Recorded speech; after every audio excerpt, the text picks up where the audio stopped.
Bismillahirrahmanirrahim. Alhamdulillah nahmaduhu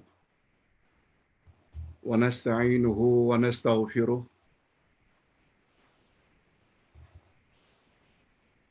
wa na'udzu billahi min shururi anfusina wa min sayyiati a'malina.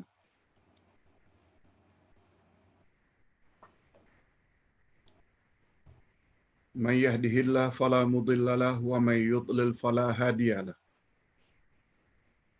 Asyhadu an la ilaha illallah wahdahu la syarika lah wa asyhadu anna Muhammadan abduhu wa rasuluh la nabiyya ba'dah.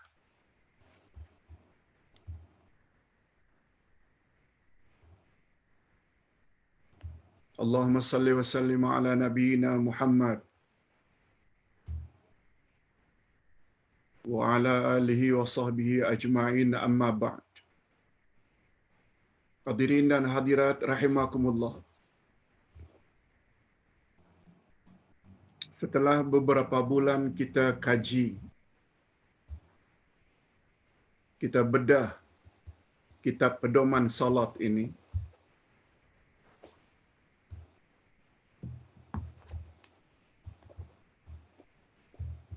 sempena kedatangan Ramadan, kita berhenti sejenak pedoman salat, kita sambung dengan semat Ramadan.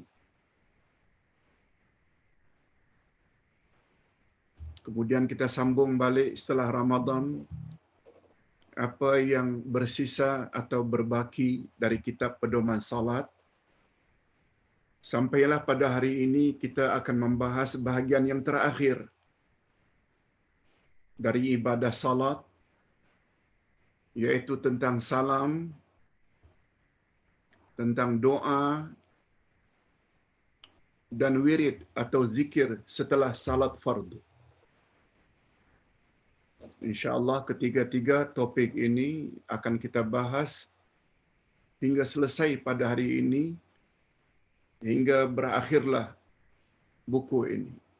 Dan kita sambung dengan buku yang lain nantinya, InsyaAllah. Okey.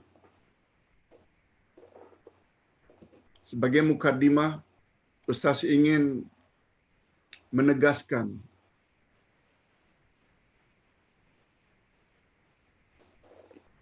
ibadat kepada Allah barulah diterima oleh Allah. Syaratnya 3. Pelaku mesti Muslim atau Muslimat. Orang kafir, apa saja yang mereka lakukan walaupun salat, puasa, tidak ada nilai di sisi Allah. Muslim, alhamdulillah. Bukan maknanya setiap apa yang orang Islam lakukan lalu diterima oleh Allah.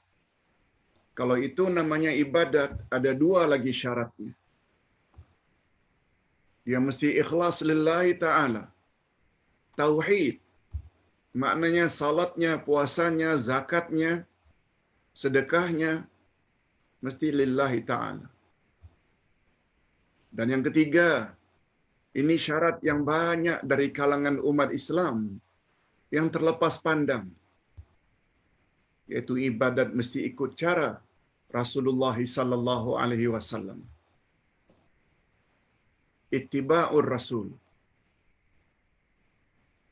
Sebagaimana sabda Nabi, sallu kama ra'aitumuni usalli. Salatlah kamu sebagaimana cara aku salat.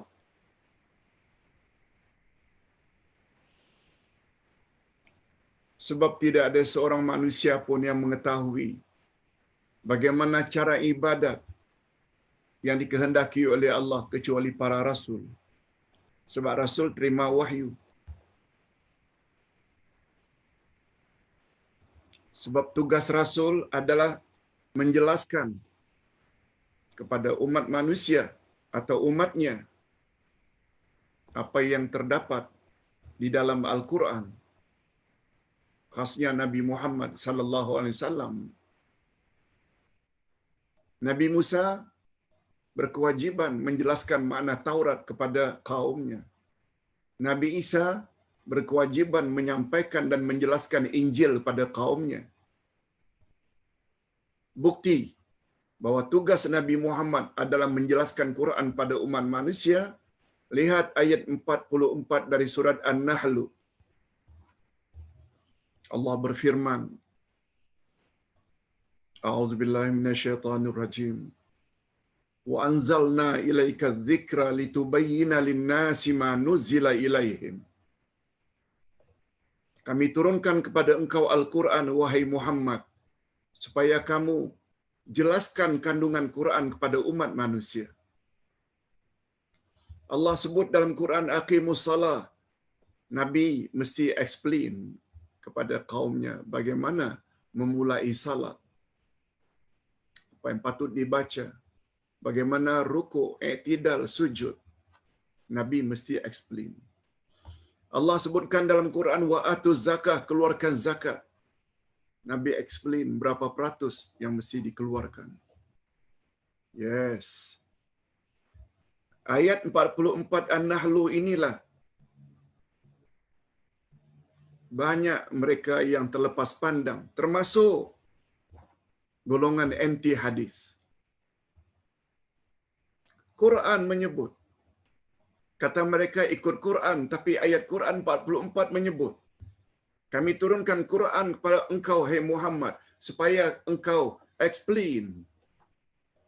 Itu sebabnya kalau kita lihat terjemahan English, ayat 44, kami turunkan pada engkau Al-Quran to explain clearly, supaya engkau jelaskan dengan sejelas-jelasnya kepada umatmu apa maksud ayat Quran. Sebabnya kita yang berpahaman Ahlus Sunnah wal Jamaah, kalau ingin terhindar dari kesesatan, tak cukup Quran sahaja. Kita mesti ambil hadis Nabi sallallahu alaihi wasallam. Okey. Definisi salat, yaitu suatu amalan yang diawali dengan takbiratul ihram dan diakhiri dengan salam.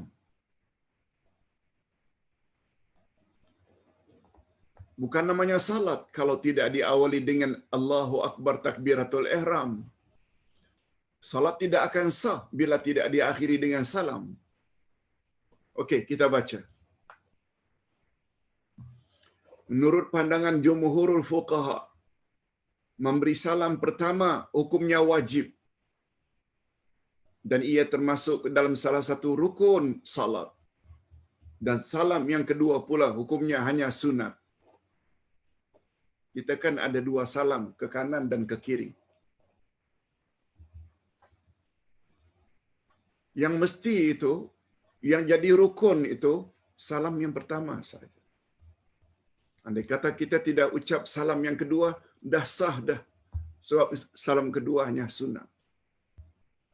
Definisi sunat, buat dapat pahala, tinggal tidak berdosa. Itu definisi sunat.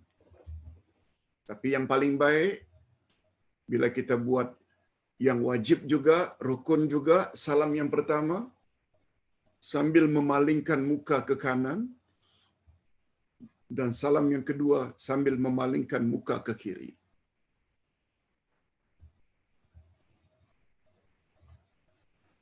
Ini yang namanya ilmu.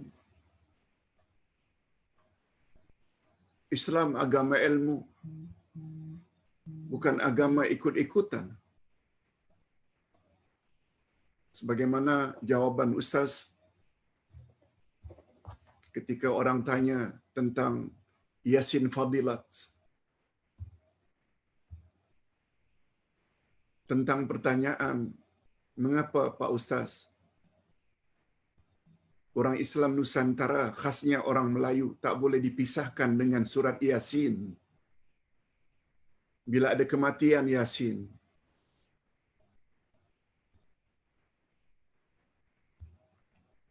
Bila ingin terhindar dari malapetaka atau musibah, Yasin.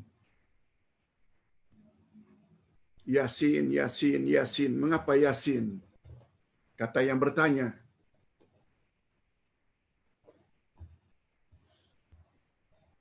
Padahal Al-Quran ada 114 surah.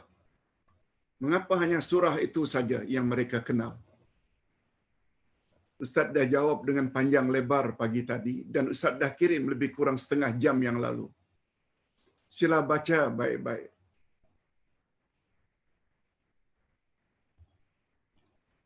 Menurut Menteri Agama kita yang sekarang, mantan Mufti Wilayah Persekutuan, Dr. Zulkifli Al-Bakri, semua hadis-hadis yang berkaitan dengan kelebihan dan fadilat surat Yasin, dia berkisar antara daif, lemah, maudhu', palsu, atau la aslalah. Tidak ada asalnya dari Nabi. Semuanya rekaan belaka. Tambah ilmu sangat mustahak. Sila baca. Rasulullah sallallahu alaihi wasallam bersabda tentang salat. Apa kata Nabi? Miftahus salati tahur wa tahrimuha at-takbir wa tahliluha at-taslim. Maksudnya, kunci salat adalah wuduk. Yang mengharamkan salat adalah takbir. Dan yang menghalalkan salat adalah salam. Hadis riwayat Imam Ahmad, Asy-Syafi'i, dan Ibnu Majah. Kunci salat adalah bersuci, tahur. Maknanya salat tidak sah kalau tidak beruduk. Kalau sedang junub, mesti mandi junub dulu, angkat hadas besar. Beruduk, angkat hadas kecil. Itu makna kunci salat adalah bersuci. Tahrimuha at-takbir. Yang mengharamkan salat adalah takbiratul ihram. Yang sebelum takbir kita masih boleh minum, makan, menoleh ke kiri, ke kanan, ke belakang, ke atas, ke bawah. Tapi begitu Allahu Akbar, takbir pertama, takbiratul ihram. Takbir itu mengharamkan segala-galanya. Jangan banyak bergerak, jangan minum, jangan makan, jangan menoleh ke kiri dan ke kanan. Semuanya haram. Itu sebabnya dia dipanggil takbiratul ihram. Dan yang menghalalkan salat itu adalah salam. Setelah salam, kita boleh ambil air untuk minum. Sebagaimana yang dilakukan oleh Imam Tarawih. Kalau bulan Ramadan, mereka minum setelah salam. Sebab halal bagi mereka. Boleh menoleh ke belakang, boleh bercakap, semuanya halal. Itu maksudnya. Jadi definisi salat menurut Nabi ini sangat lengkap. Pendek tapi padat.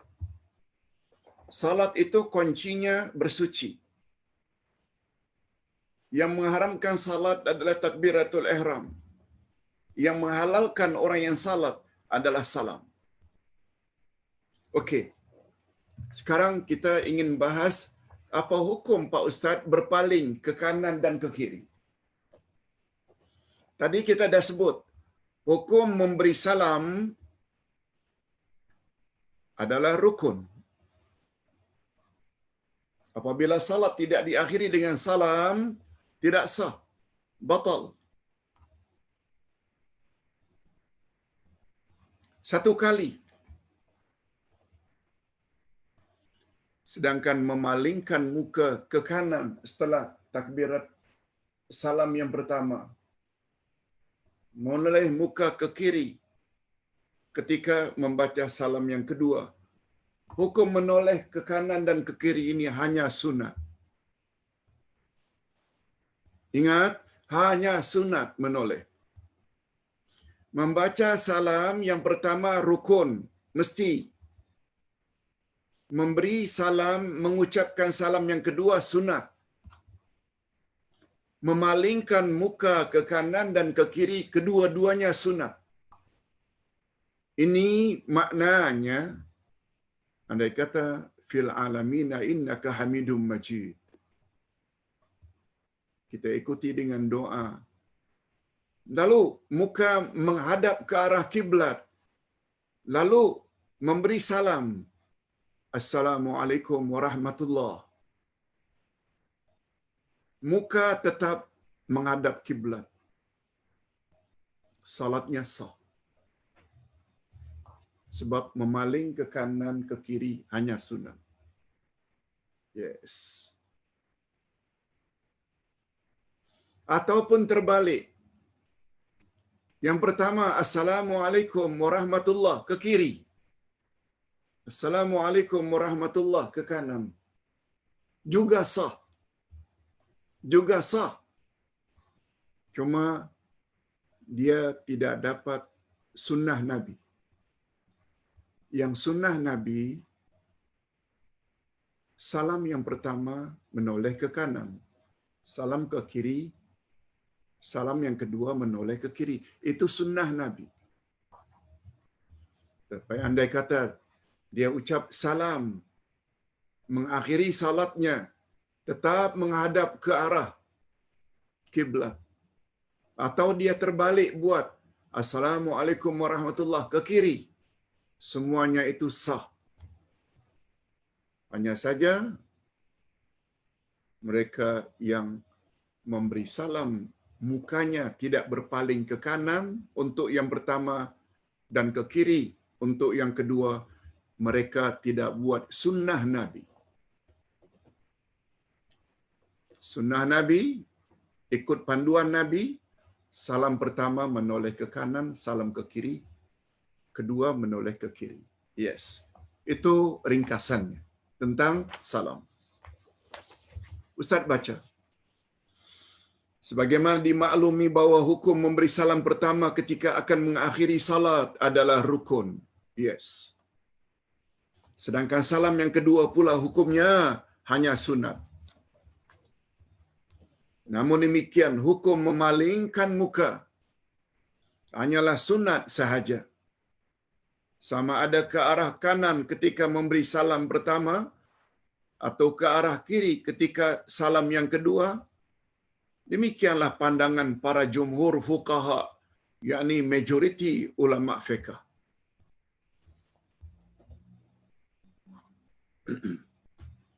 Ini dikuatkan oleh hadis Nabi riwayat Imam Muslim. An Sa'd bin Abi Waqqas qala kuntu aran nabiyya sallallahu alaihi wasallam yusallim an yaminihi wa an yasari hatta yura bayadu khaddi. Hadis sahih riwayat Imam Muslim. Coba dengar baik-baik terjemahan hadis. Daripada Sa'ad bin Abi Waqqas radhiyallahu anhu katanya, aku melihat Nabi memberi salam ke kanan dan ke kiri sehingga kelihatan keputihan pipinya. Maknanya beliau memaling betul-betul berpaling. Sehingga orang belakang kalau lihat wajah Nabi, nampak hanya pipinya. Begitu juga apabila menoleh ke kiri ketika membaca salam yang kedua. Sehingga nampak pipi beliau yang putih. Ini dikuatkan lagi dalam riwayat yang lain, riwayat Daruqutni. Adalah baginda memberi salam sambil memalingkan mukanya ke kanan sehingga kelihatan keputihan pipi kanannya. Dan memalingkan mukanya ke kiri sehingga kelihatan keputihan pipi kirinya. Hadis riwayat Daruqutni.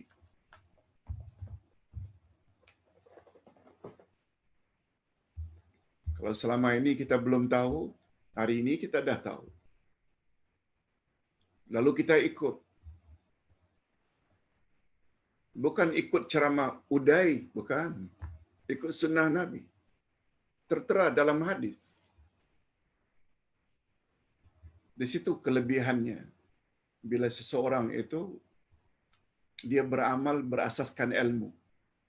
Kalau selama ini kita ikut-ikutan saja, bertaklid dengan amalan orang ramai, tanpa mengetahui hadis, itu namanya taklid. Dan betul dah. Tapi sekarang bukan namanya taklid lagi. Bila kita dah tahu ada dalilnya, sahih pula dari Nabi. Yang ini namanya ittiba'. Ittiba' maknanya mengikut sambil mengetahui ada dalilnya yang sahih dari Nabi. Dan kedudukan orang ittiba' lebih tinggi daripada orang taklid. Menurut Imam An-Nawawi, mazhab Syafi'i dan jumhurul fuqaha dari kalangan salaf dan khalaf. Semua kita tahu ya, salaf maknanya orang hidup 3 kurun pertama. Khalaf, mereka yang hidup setelah 3 kurun pertama. Semuanya sepakat disunatkan salam sebanyak 2 kali. Sunat.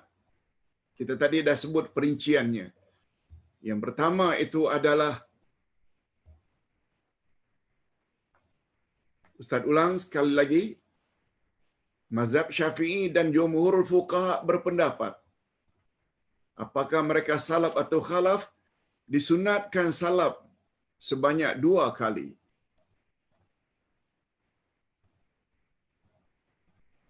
Dengan perincian yang pertama itu rukun, yang kedua itu sunat. Sedangkan menurut Imam Malik pula, para ulama sepakat atau ijma' bahawa salam yang wajib hanya sekali. Yes, itu dia.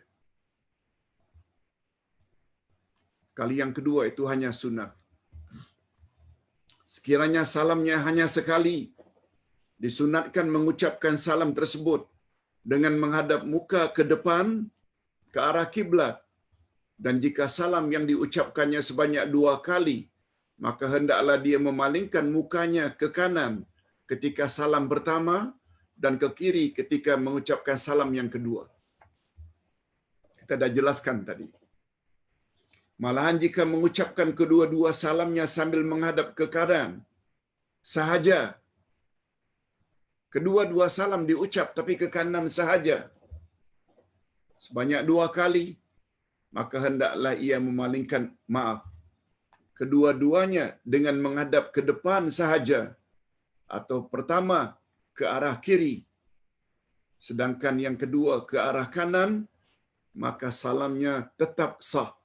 Maka salamnya tetap sah, tetapi ia tidak mendapat pahala atau kaifiat atau fadilat kaifiat cara memberi salam mengikut sunnah Nabi sallallahu alaihi wasallam. Okey. Sampai di situ kita dah faham dah kedudukan memberi salam yang pertama, hukumnya rukun, mesti. Salam yang kedua, hukumnya sunat. Adapun memaling ke kanan dan ke kiri, hukumnya sunat. Sehingga apabila kita memberi salam, kedua-dua salam itu menghadap ke arah kiblat, salatnya tetap sah. Atau memberi salam sebanyak 2 kali, kedua-duanya sebelah kanan, juga sah. Atau kedua-duanya sebelah kiri, juga sah. Cuma mereka tidak dapat fadilat ikut sunnah Nabi sallallahu alaihi wasallam. Adapun tentang salam diucapkan secara kuat, jahar atau sir, dengan suara kuat atau perlahan, Dr. Wahbah Az-Zuhaili, Allah yarhamuh, berkata dalam kitabnya Al-Fiqhul Islami wa Adillatuh. Apa kata Profesor Wahbah Az-Zuhaili? Jumhurul fuqaha, iaitu Imam Malik, Imam Abu Hanifah, Imam Malik, Imam Asy-Syafi'i dan Imam Ahmad Ibnu Hanbal sependapat bahawa salam pertama hendaklah diucap dengan jahar atau dengan suara yang kuat, iaitu dengan suara yang kuat. Sedangkan salam yang kedua hendaklah diucapkan dengan sir, iaitu perlahan, sama ada ia salat sebagai imam atau makmum atau munfarid, salat sendirian.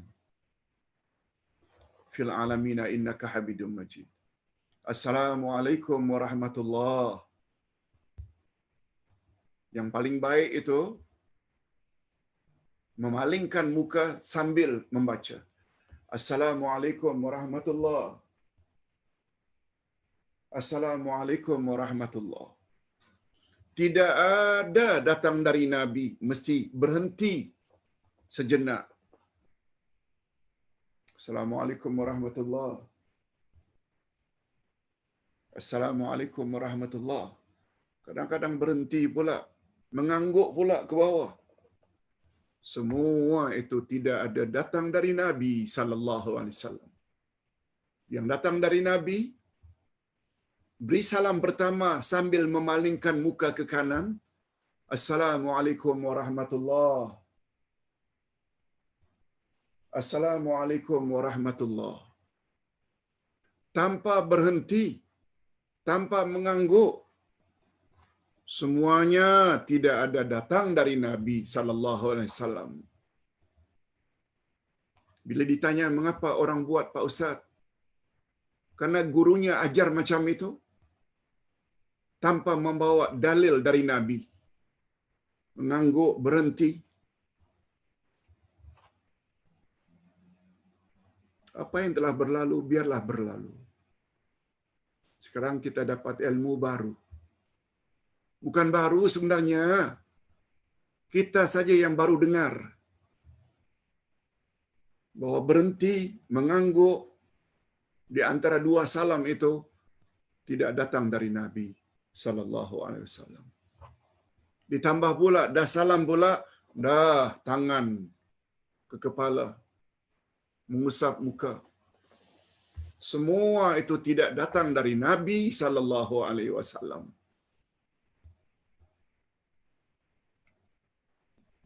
Agama Islam ni agama mudah. Mengapa tidak dipersulit-sulitkan? Mengapa ditambah-tambah? Dan mendakwa pula dengan penambahan itu menjadi lebih sempurna. Besar pahalanya. Padahal Nabi bersabda dalam hadis sahih, "Man amila amalan laisa alaihi amruna fahuwa rad."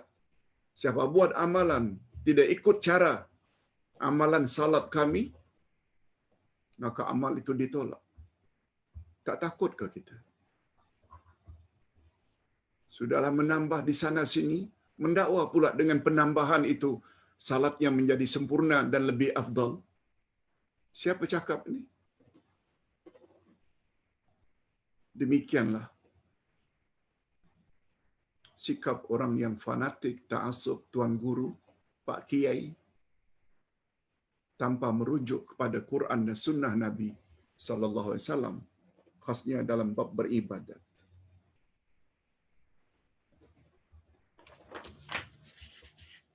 Okey, setelah kita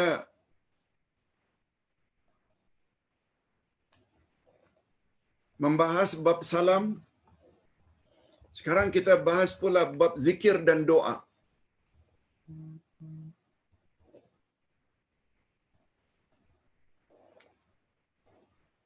Zikir dan doa.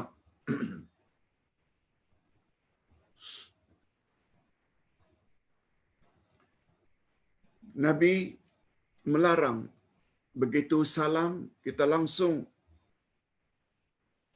keluar, langsung berdiri.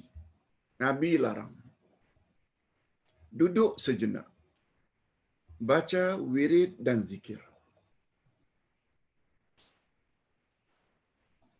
Ingat hadirin dan hadirat, sunnah Nabi ada 6 jenis.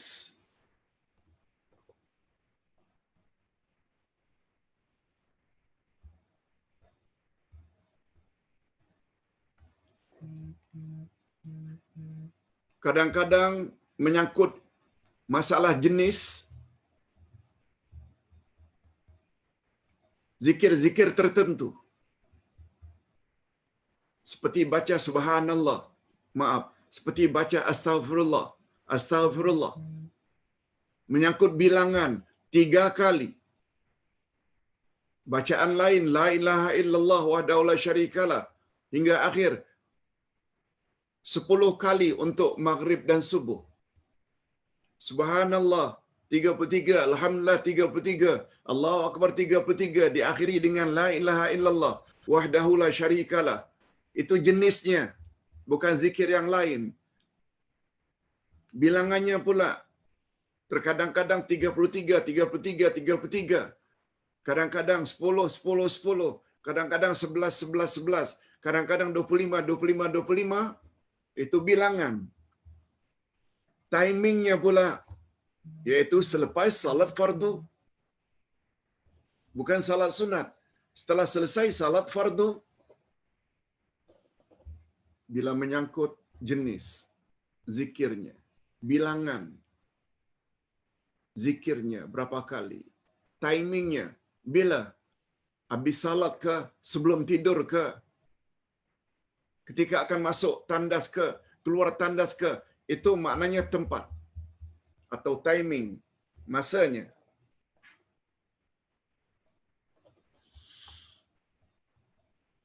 Ustaz pernah bahas bab ini, yang apabila Nabi sebut, siapa membaca subhanallah, walhamdulillah, Allahu akbar masing-masing 33 kali, diakhiri dengan la ilaha illallah hingga akhir, selesai salat fardu, Allah ampun dosanya walau sebanyak buih di atas lautan. Nah, kalau begitu Pak Ustaz, macam mana dengan zikir setelah salat? Jenisnya apa? Bilangannya berapa kali kita kena baca? Masanya bila? Habis salat fardu. Bukan sebelum salat fardu.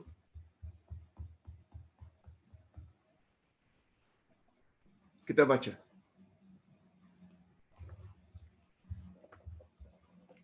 Zikir dan doa setelah salat fardu telah datang dari Rasulullah, zikir-zikir dan doa-doa yang bagus diamalkan sesudah kita selesai salat fardu.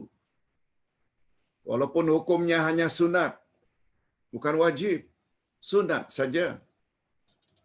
Tapi fadilatnya sangat banyak.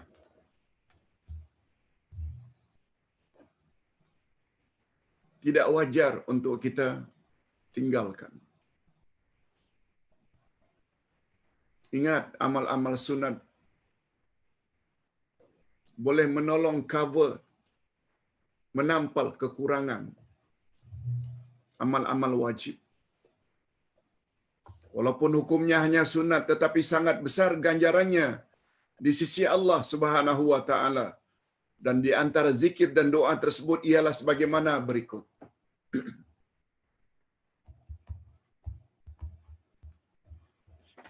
Kita hendaklah jadi orang yang ittiba'. Hadirin dan hadirat rahimakumullah. Mengikut dalam Islam ada dua. Mengikut dalam Islam ada dua jenis. Bila mengikut panduan dari seseorang, asal ikut. Sedangkan kita yang mengikut tak tahu ada atau tidak dalil amal itu dari Nabi. Mengikut cara itu namanya taklid. Apa makna taklid, Pak Ustaz?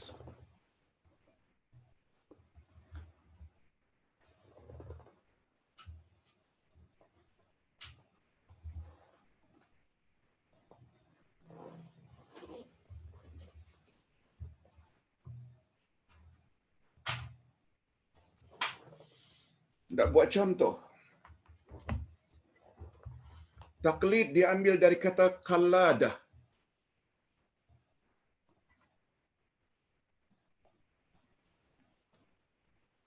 Tali yang diletakkan di leher lembu. Tali yang diletakkan di leher lembu, lalu dicucuk pada hidung, lalu ditarik oleh penggembala. Tali ini ni namanya qalladah. Qalladah. Tali pengikat leher lembu, lalu dibawa ke hidungnya, lalu ditarik. Bagaimana sikap lembu? Pernah tanya tak kepada pengembala, Tuan tak bawa aku ke mana? Dia tak akan tanya. Dia ikut saja ke mana pengembala bawa. Manusia yang punya sifat seperti itu, ikut saja.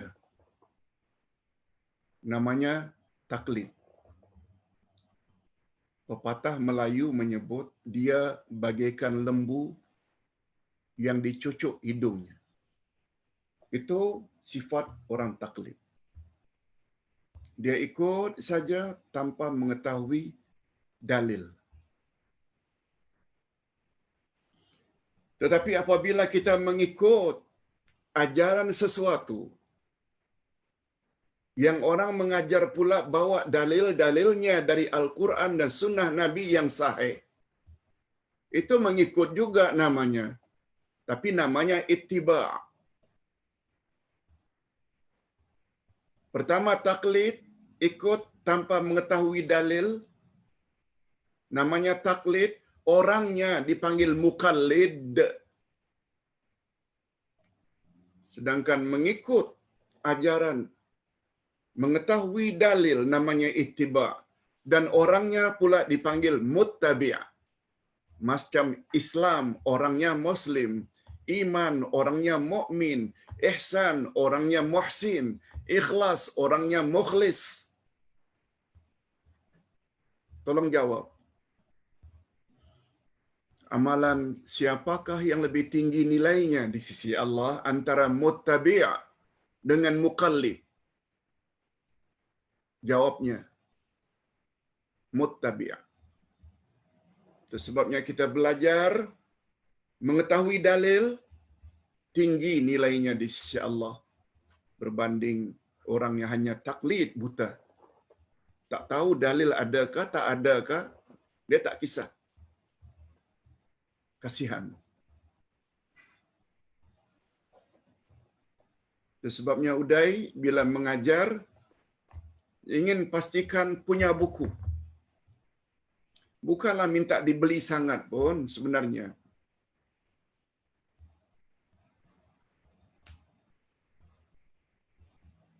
Tapi ingin menolong supaya sesuatu itu menjadi yakin.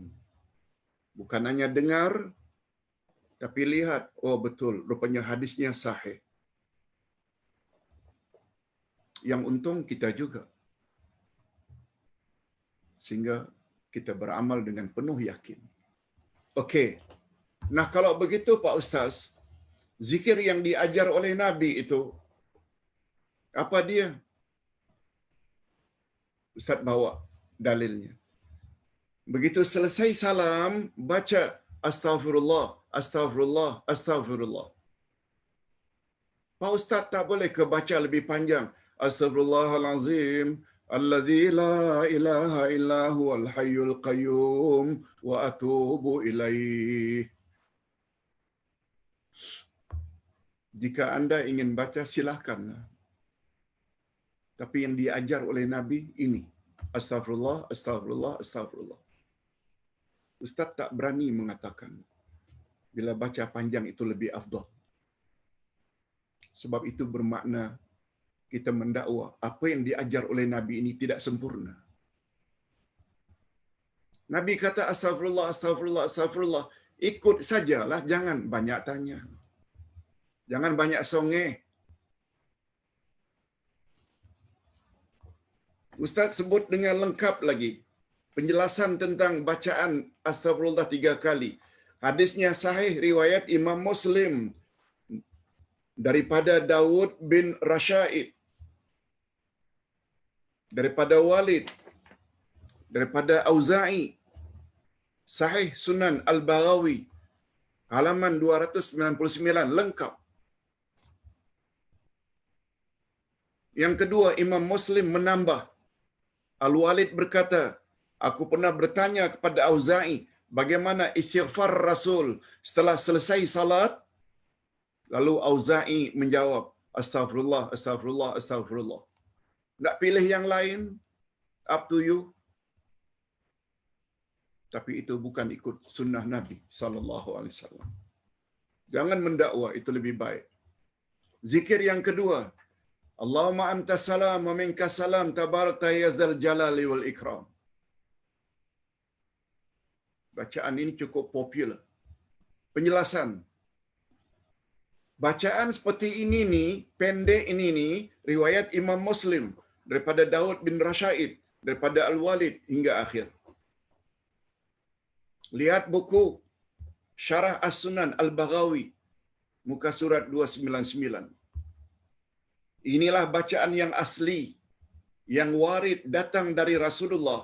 Adapun bacaan tambahan sebagaimana amalan orang ramai, tidak ada asasnya. Apa dia bacaan yang orang ramai buat? Allahumma antas salam wa minkas salam. Fahyina rabbana bisalam wa adkhilul jannata darasalam. Tabarakta rabbana wa ta'alaita ya dzal jalali wal ikram. Ustaz pun amalkan itu dulunya sebelum baca hadis ini. Tapi dengan lapang dada, tinggalkan yang lama. Karena itu tidak ada dalil. Ambil yang ada dalilnya. Begitu caranya kalau ingin selamat. Jangan degil tak menentu. Oh, tapi itu guru saya yang ajar. Lalu ini Nabi yang ajar. Awak lebih percaya apa yang guru awak cakap ke atau yang Nabi cakap?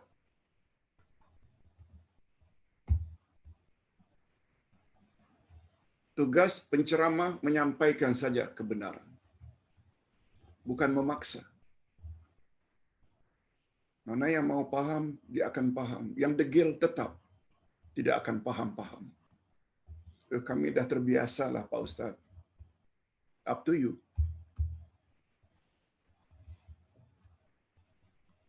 Ingat, setelah kita mati pada hari kiamat nanti, kita akan diperiksa oleh mahkamah ilahi. Hakimnya Allah. Saksi yang dipanggil untuk umat akhir zaman adalah Nabi Muhammad. Bukan Hanafi, Abu Hanifah, bukan Imam Malik, bukan Imam Asy-Syafi'i, bukan Uday. Yang ditanya atau dipanggil adalah Nabi Muhammad. Allah akan bertanya, "Hai Muhammad, orang ini apabila selesai salat dia baca astagfirullah, astagfirullah, astagfirullah. Memang macam itu ke yang engkau ajar?" "Na'am ya Rabb." Selamat. Orang ini selesai salat fardu dia baca Allahumma antas salam wa minkas salam tabarakta ya dzal jalali wal ikram. Memang macam itu ke ya Muhammad? Na'am. Tapi dia ada tambah. Allahumma antas salam wa minkas salam fahyina rabbana bisalam wa adkhilnal jannata darasalam tabarakta rabbana wa ta'alaita ya dzal jalali wal ikram. Penambahan itu ada engkau ajar ke ya Muhammad? La, aku tak ajar. Tak mustahil itu akan terjadi.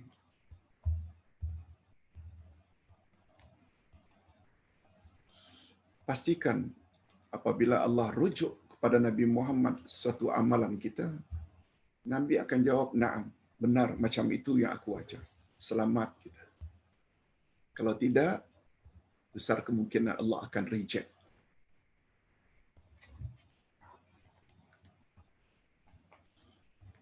Zikir dan doa yang ketiga, la ilaha illallah wahdahu la syarikalah, lahul mulku wa lahul hamdu wa huwa ala kulli syai'in qadir. Hadis sahih. Penjelasannya bagus dibaca 10 kali setelah selesai salat fardu subuh dan maghrib. Ini memberi isyarat. Bacaan ini boleh dibaca setelah zuhur, setelah asar, setelah isya, tapi cukup sekali atau 3 kali.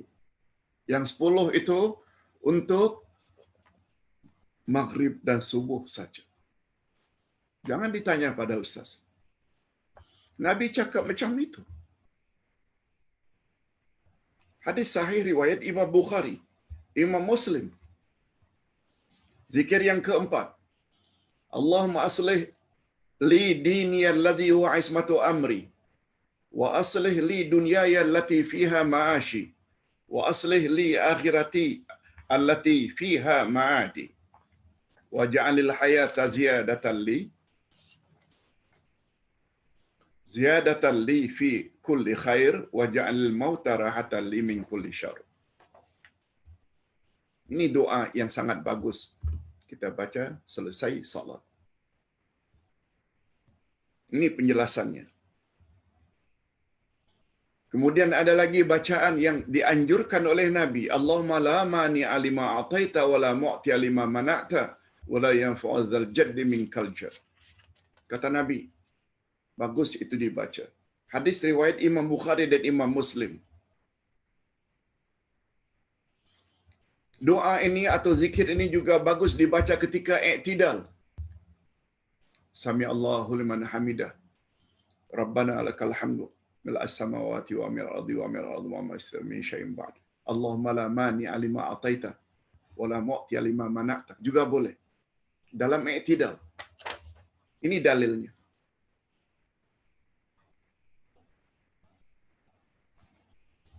Zikir yang keenam, Ayatul Kursi.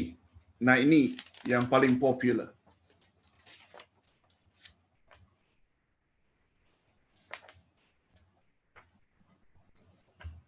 Sabda Nabi sallallahu alaihi wasallam.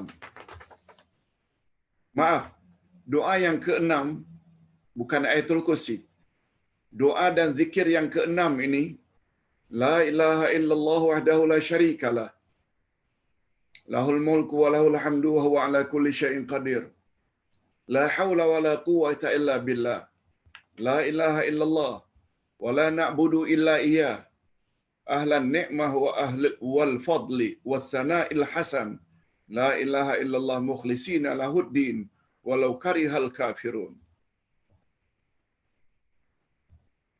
Sahih ke Ustaz? Kami jarang dengar orang baca ini. Okey, itu yang awak dengar. Amalan imam-imam yang biasa. Rasul yang suruh. Dalam hadis riwayat Imam Muslim, hadis sahih. Kalau selama ini belum amal, amalkan.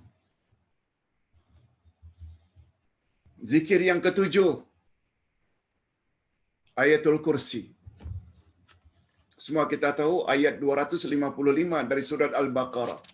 Bermula dari Allahu la ilaha illa huwal hayyul qayyum hingga wa huwal aliyul azim. Jangan ada tambahan wa ilahukum ilahu wahid. La ilaha illa huwar rahmanur rahim. Itu bukan Ayatul Kursi. Jangan coba tambah-tambah. Nabi tak pernah menyuruh agar menambah Ayatul Kursi yang bermula dengan Allahu la ilaha illa huwal hayyul qayyum.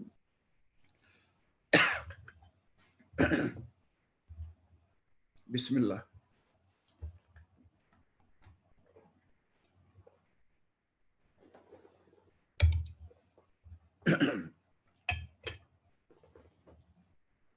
Mengapa anda tambah? Anda lebih tahu dari Rasul ke? Tuan gurumu lebih tahu daripada Rasul ke? Ayatul Kursi bermula dari Allahu la ilaha illa huwal hayyul qayyum. Jangan diawali dengan wa ilahukum ilahu wahid. Oh.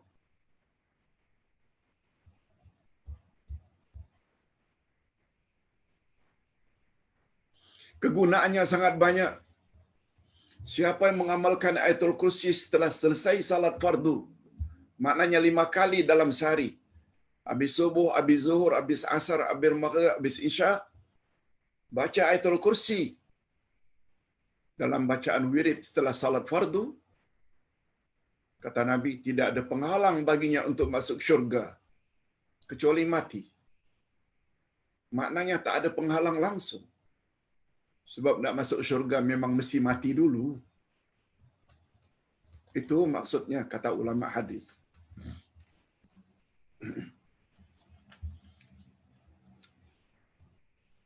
Selain itu kata Sayyidina Ali radhiyallahu anhu.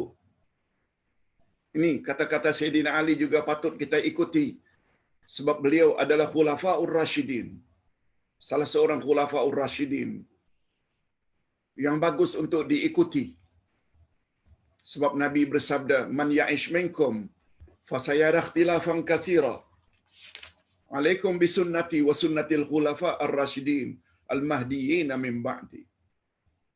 Bila kamu punya umur panjang akan lihat banyak perbalahan pada akhir zaman. Kalau kamu ketika itu ingin selamat, ikut sunnahku dan sunnah khalifah ar-rasyidin sesudahku. Nah, Sayyidina Ali berkata, siapa yang mengamalkan ayatul kursi setelah salat wajib atau salat fardu, maka dia berada di dalam pemeliharaan Allah sehingga salat berikutnya. Bila habis subuh dia baca ayatul kursi, Allah akan protect dia dari penyakit ke, dari wabak ke, dari segala-galanya sampai zuhur. Zuhur salat lagi, baca lagi ayatul kursi. Allah akan protect dia, lindung dia sampai ke asar. Begitulah selanjutnya. Bila selesai salat isya, baca ayatul kursi. Ditambah pula sebelum tidur, ayatul kursi lagi. Dia di dalam perlindungan Allah dari gangguan syaitan. Sampai dia bangun.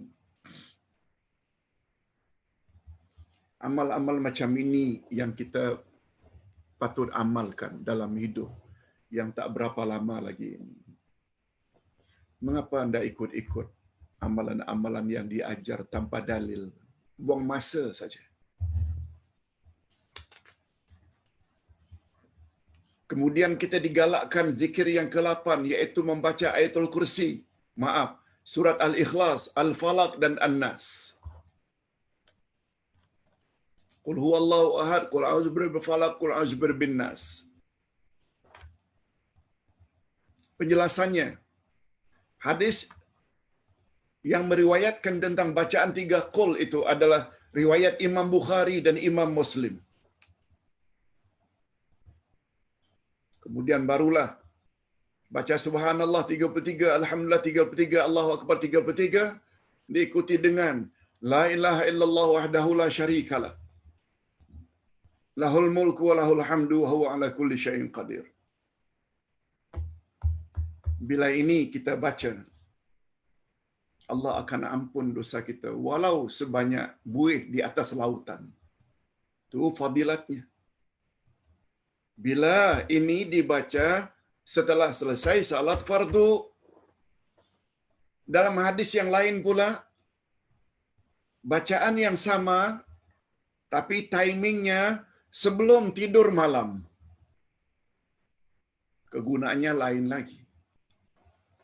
Untuk menguatkan jasmani. Untuk menguatkan jasmani sehingga kuat buat kerja. Ceramah, berdakwah, menulis, buat kerja-kerja rumah tangga.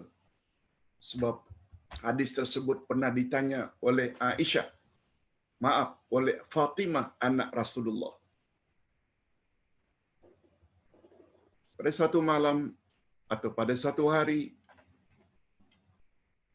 Fatimah putri Rasulullah pergi ke rumah ayahnya, sebelah saja. Lalu Aisyah jawab, ayahmu tak ada di rumah, Fatimah. Lalu Fatimah pun balik. Setelah baginda balik pada waktu malam, baginda langsung ke rumah Fatimah. Nak,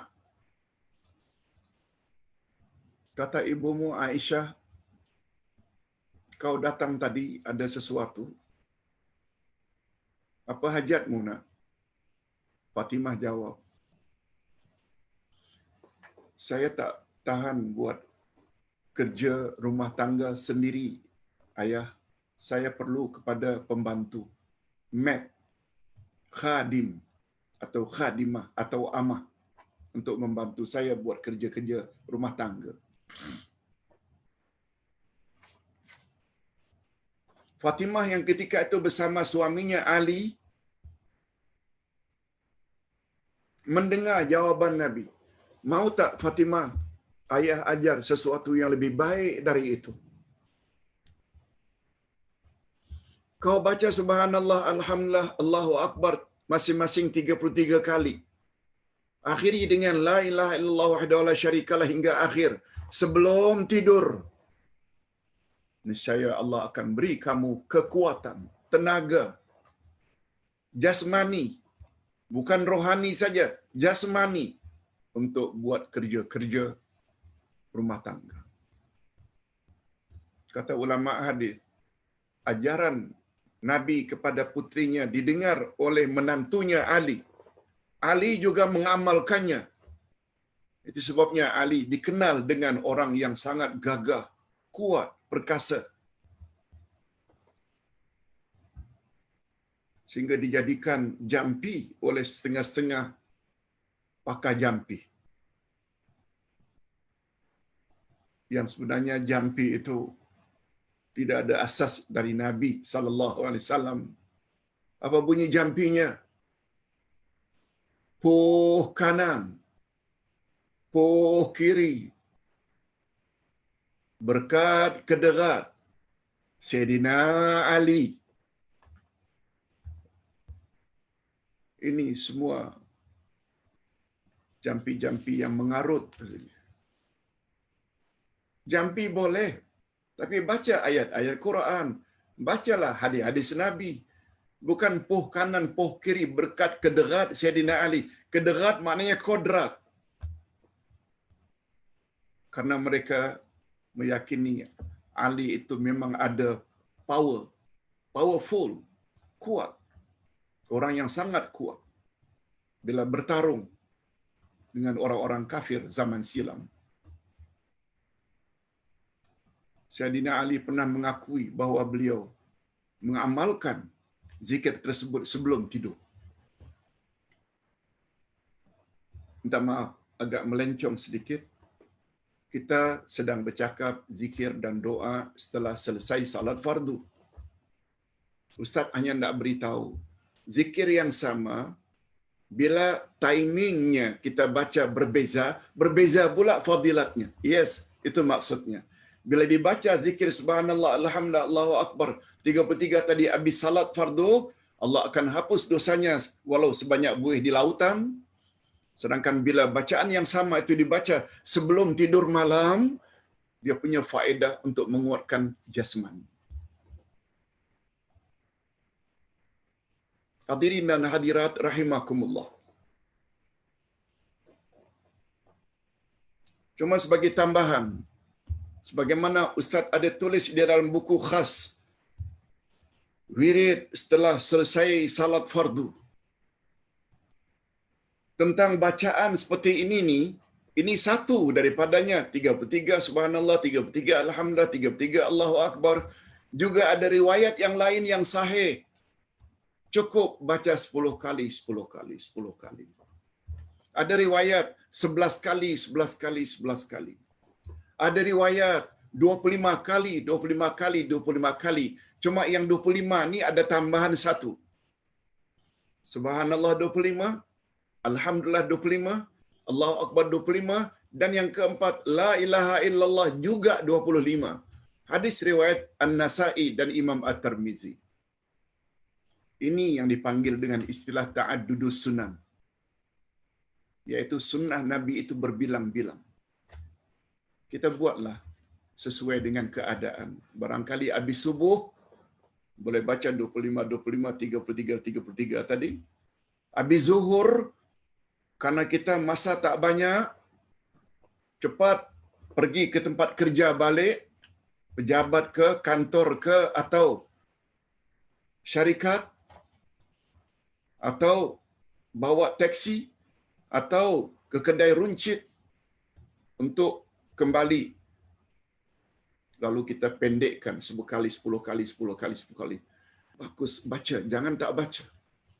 Cuma kita sesuaikan dengan keadaan. Nah, yang terakhir. Adab berzikir dan berdoa sesudah salat fardu. Apa dia adabnya? Wirid sesudah salat mempunyai beberapa adab yang perlu dijaga.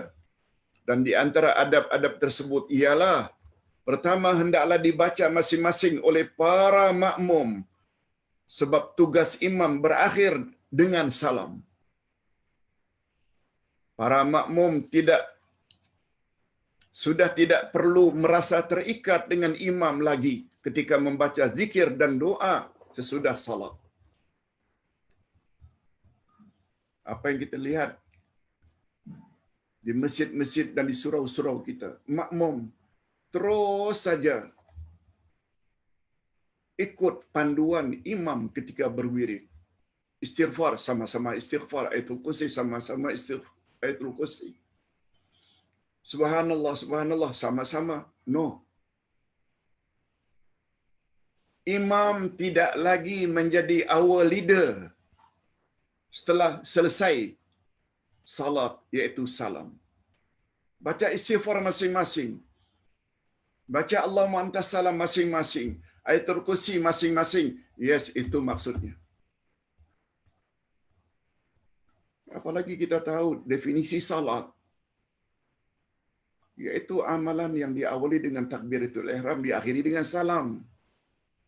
Yang kita mesti ikut imam. Ju'ilal imam liyu'tamma bih. Imam dijadikan imam untuk diikuti. Sampai bila? Sampai salam saja. Apalagi kita ada keperluan. Barangkali kita tidak perlu untuk duduk lama karena kita perlu pergi kerja cepat. Kita ada anak yang akan kita antar ke sekolah dan lain-lain.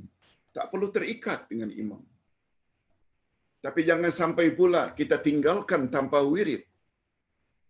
Sebab ada riwayat Nabi SAW pernah tanya pada seseorang yang begitu salam langsung berangkat.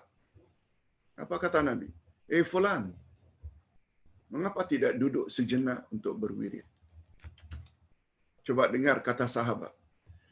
Ya Rasulullah, jiran sebelah rumah saya orang Yahudi. Dia punya pokok yang rindang, pokok buah-buahan.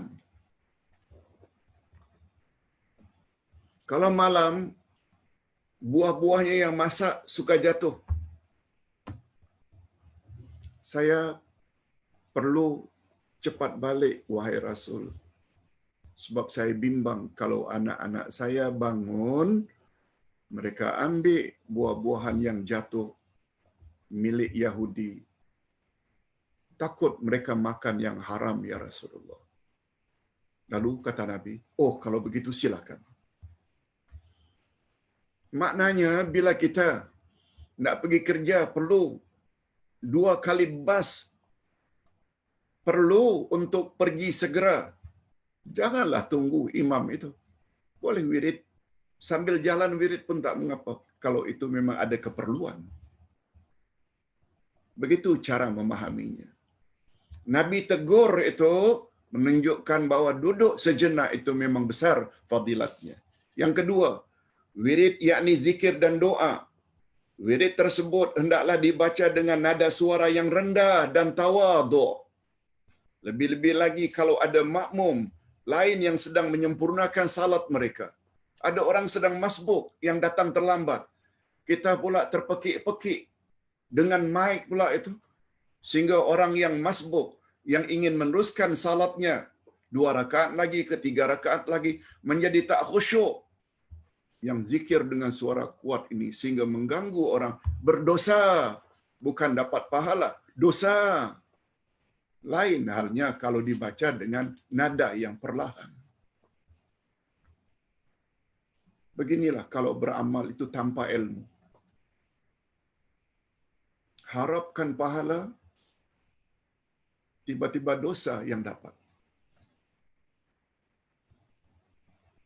Itu sebabnya kata Sayyidina Ali, al-ibadatu bila tafaqquhin, la ibadata illa bitafaqquh. Tidak ada guna ibadat tanpa kefahaman. Yang terakhir, batasilah bacaan wirid hanya yang datang daripada Rasulullah. Dan tidak perlu kita tambah-tambah dengan zikir-zikir yang tidak ada asasnya dari baginda. Ustaz dah buat contoh tadi. Wa ilahukum ilahu wahid ditambah sebelum ayatul kursi, tak ada dari Nabi. Wa hayyina rabbana bisalam wa adkhilnal jannata darassalam, tidak ada. Astaghfirullahalazim alladzi la ilaha illa huwal hayyul qayyum, tak ada penambahan itu yang datang dari Nabi. Astagfirullah, astagfirullah, astagfirullah. Hadirin dan hadirat, tamat.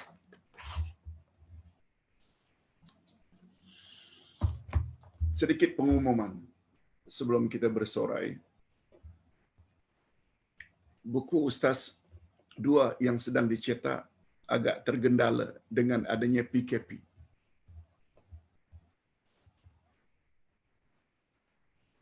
Pekerja-pekerja kilang dibatasi. Sehingga banyak buku-buku yang dicetak tergendala siapnya. Ustaz janjikan 10 hari atau 2 minggu. Mungkin gara-gara PKP jadi sebulan atau 3 minggu. Kita terima saja dengan reda, sebab keadaan Allah yang menetapkan. Cuma minggu hadapan Ustaz galakkan, masing-masing kita kan sudah punya buku munajat Ahlus Sunnah wal Jamaah. Kalau buku wirid, kita biasa dah dengar dah, ada wirid pagi, ada wirid petang. Karena menyangkut bab ibadat ini, Ustaz ingin para jemaah tolong minggu hadapan kita bedah sekali ke atau 2 kali kitab yang cukup laris. Ustaz yakin semua kita memilikinya, iaitu Munajat Ahlus Sunnah wal Jamaah. Ada namanya Munajat Selawat, ada namanya Munajat Perlindungan, ada namanya Munajat ini, Munajat itu. Tolong minggu hadapan, hari Selasa, bawa buku Munajat untuk Ustaz bedah buku tersebut dengan makna. Ustaz beri kepahaman supaya tepat bila munajat-munajat itu kita patut membacanya. Sekali lagi minta maaf kerana buku yang Ustaz janjikan akan kita pakai next week, iaitu 12 panduan dalam beribadat, ternyata tidak dapat selesai pada waktunya disebabkan karena kilang tersebut kekurangan tenaga untuk mencetak karena arahan daripada pemerintah. Kita akhiri dengan doa. Alhamdulillahirabbil alamin, wassalatu wassalamu ala asyrafil anbiya'i wal mursalin wa ala alihi wa sahbihi ajma'in. Ya Allah, ya Tuhan kami, syukur alhamdulillah kami dapat tamatkan buku pedoman salat pada hari ini. Bahagian demi bahagian telah dijelaskan oleh Pak Ustaz dan alhamdulillah kami faham. Yang kami harapkan kiranya, ya Allah, hidayah jenis pertama kami telah dapati, iaitu dengan menerima bimbingan dari Tuan Guru. Tapi kami still mengharapkan hidayah jenis kedua, iaitu taufikmu, doronganmu, restumu, izinmu, doronganmu. Kiranya segala ilmu yang telah kami miliki, Engkau gerakkanlah hati kami agar dapat mengamalkannya, sehingga kami dapat melakukan ibadat sesuai dengan syariat yang telah ditetapkan oleh Nabi-Mu, Nabi Muhammad sallallahu alaihi wasallam. Ya Allah, ya Tuhan kami, angkatkanlah daripada kami, keluarga kami, negara kami, dan negara-negara umat Islam, dan dari seluruh dunia, angkatkanlah bala, wabak, dan segala bentuk penyakit yang berjangkit. sebab tidak ada yang dapat berbuat demikian kecuali hanya Engkau. Kami takut, ya Allah. Kami bimbang, ya Allah, bahawa penyakit-penyakit tersebut dapat memudaratkan kami. Tapi kami sungguh yakin, kami, wabak, bala, semuanya adalah makhluk-Mu yang tertakluk dengan kehendak-Mu. Oleh sebab itu kami mohon langsung kepada-Mu, ya Allah, kiranya Engkau selamatkanlah kami, ahli keluarga kami, dan semua umat Islam daripada dijangkiti oleh penyakit yang berbahaya. Dan andai kata Engkau angkat dan ambillah mereka di dalam husnul khatimah. Wa sallallahu ala nabiyyina Muhammad wa ala alihi wa sahbihi ajma'in. Walhamdulillah rabbil alamin. Subhanakallahumma wa bihamdik. Asyhadu an la ilaha illa anta astaghfiruka wa atubu ilaik. Wassalamualaikum warahmatullahi wabarakatuh.